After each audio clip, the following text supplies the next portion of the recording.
12ஆம் வகுப்பு மற்றும் 10ஆம் வகுப்பு பொதுத் தேர்வுகளில் தோல்வியடைந்த மாணவர்கள் உடனடி தேர்வுக்கு முழுமையான அளவில் விண்ணப்பிக்காதது தேர்வுத்துறையை அதிர்ச்சியடைய வைத்துள்ளது.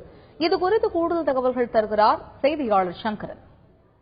12ஆம் வகுப்பு மற்றும் 10ஆம் வகுப்பு பொதுத் தேர்வுகளில் தோல்வியடையக்கூடிய மாணவர்களுடைய ஒரு கல்வியாண்டு வீணாகக்கூடாது என்பதற்காக தோல்வியடையும் பாடங்களில் உடனடியாக மறுதேர்வை எழுதி அந்த கல்வியாண்டிலேயே உயர்கல்வியை தொடர்வதற்காக உடனடி தேர்வு திட்டம் என்ற திட்டத்தை அரசு தேர்வுத்துறை பல ஆண்டுகளாக செயல்படுத்தி வருகிறது. எனினும் இந்த திட்டத்தை தோல்வியடையக்கூடிய மாணவர்கள் முழுமையாக பயன்படுத்திக் கொள்வதில்லை என்பது தேர்வுத்துறையுடைய குற்றச்சாட்டாக இருக்கிறது.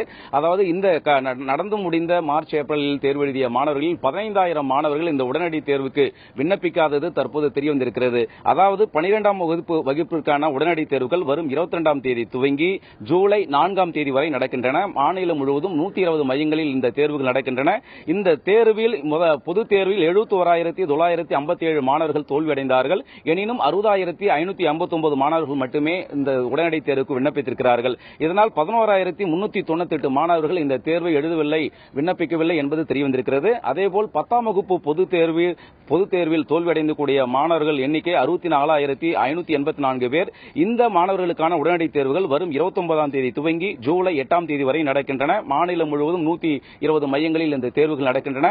64,584 மாணவர்கள் தோல்வியடைந்த போதும் 60,048 மாணவர்கள் மட்டுமே இந்த உடனடி தேர்வுக்கு விண்ணப்பித்திருக்கிறார்கள். 4,536 மாணவர்கள் விண்ணப்பிக்கவில்லை. ஒட்டுமொத்தமாக 15,000 மாணவர்கள் இந்த உடனடி தேர்வுக்கு விண்ணப்பிக்காதது தேர்வுத்துறையை அதிர்ச்சியும் கவலையும் அளித்திருக்கிறது.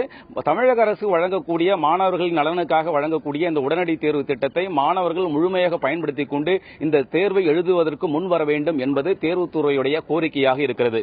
தந்தி டிவி செய்திகளுக்காக ஒளிப்பதிவாளர் வெங்கட்டுடன் சங்கரன்.